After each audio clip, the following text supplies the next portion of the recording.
House Speaker Nancy Pelosi stepping down from leadership in the new Congress. First Black congressional representative set to lead a political party in Congress. And the crazies set to control the Republican House caucus. Attorney General Merrick Garland appoints veteran federal and international prosecutor as special counsel to investigate and prosecute Donald Trump. North Korea ICBM missile program rattles Washington and threatens international peace and security.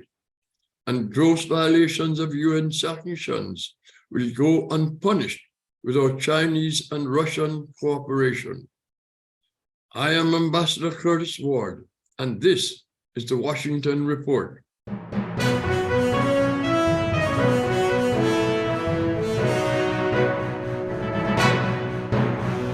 There are a number of issues competing to dominate the news in Washington, but the decision by House Speaker Nancy Pelosi not to seek leadership of the House Democratic Caucus in the next Congress, which begins on January 3rd, 2023, is probably the most impactful, at least for now. Pelosi leaves an enviable and unassailable record as the greatest and most impactful House Speaker of all time.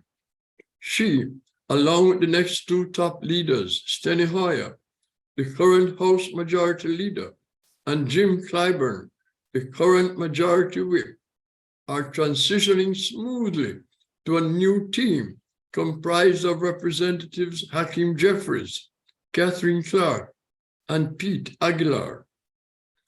The old leadership guard of the Democratic Party Congressional Caucus is following Pelosi and also stepping aside for a cadre of new, younger leadership is a seismic shift in American politics. The old guard will remain in Congress and be available to advise the young team. With an out-of-control Republican Party, the new leaders will need that support from the congressional veterans. Hakeem Jeffries, currently number 5 in the Democratic Caucus leadership, will be the first Black to lead a party in Congress. Jeffries, Clark, and Aguilar are backed by Clyburn and Hoyer to assume leadership of the Democratic Party in the new Congress. This raises a question in the White House. Will a younger generation congressional leadership influence the President Biden's yet-to-be-announced decision whether to seek a second term? Perhaps too early to tell. I will be watching for clues by any rise in Vice President Kamala Harris's profile over the next 6 to 9 months. Could be interesting. With the Republicans in charge of the U.S. House, the crazies could have their way.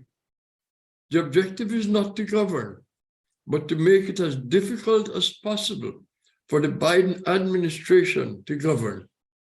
The Republican crazies will attack on every front. The Republicans will use committee investigations to pursue spurious conspiracy theories to antagonize the Biden administration. Testifying before committees will be tedious and unprecedented experiences, rife with verbal battles for the next 2 years. Trump's influence flows through the House Republicans, far less on the other side of the Capitol, in Mitch McConnell-led Republicans in the Senate.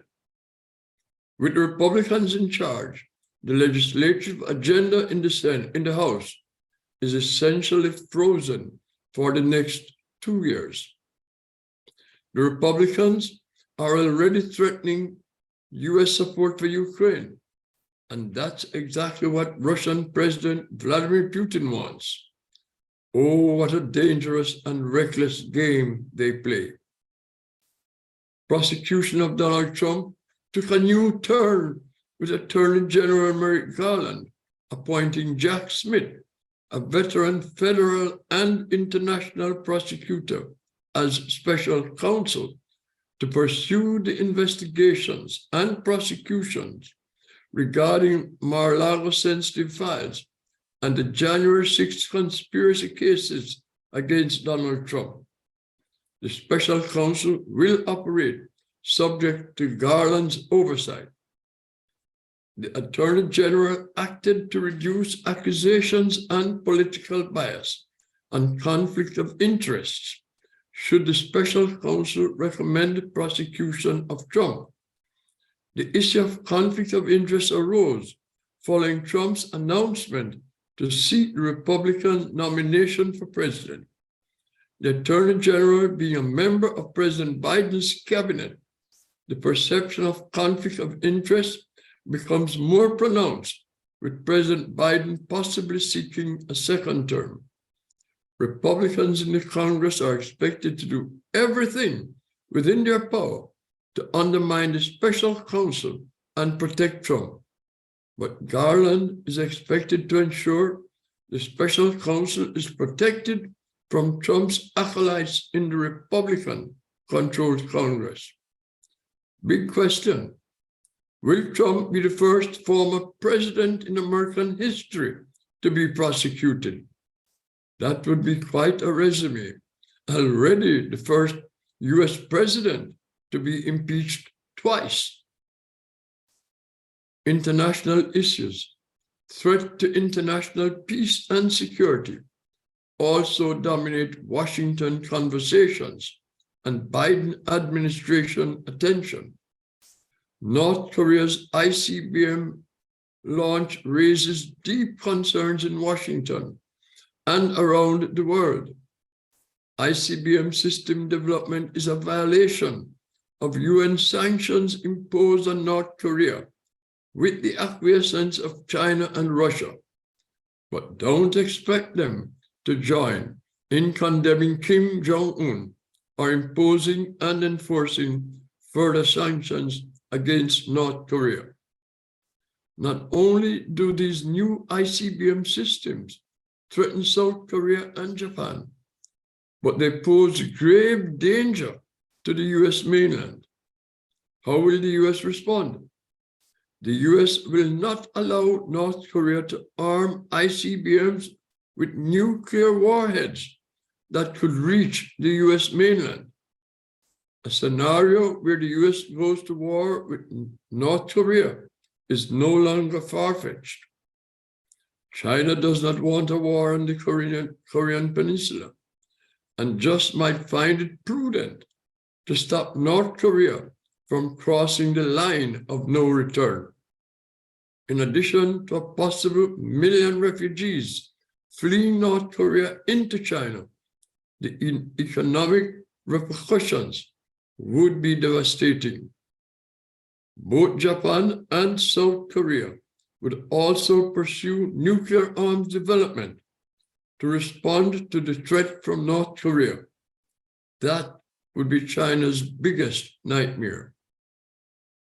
There is never a dull moment in Washington, and decisions made in the US Capitol impact not only domestic issues, but impact significantly and disproportionately global issues, including international peace and security. We are living in an unstable world, and the international community expects the US to lead a responsible response to the threats we face. Follow me on my podcast, Real Talk with Ambassador Curtis Ward, and subscribe to my YouTube channel and remain focused and up to date on impactful issues occupying attention in the US Capitol and around the world. I am Ambassador Curtis Ward, and this is the Washington Report.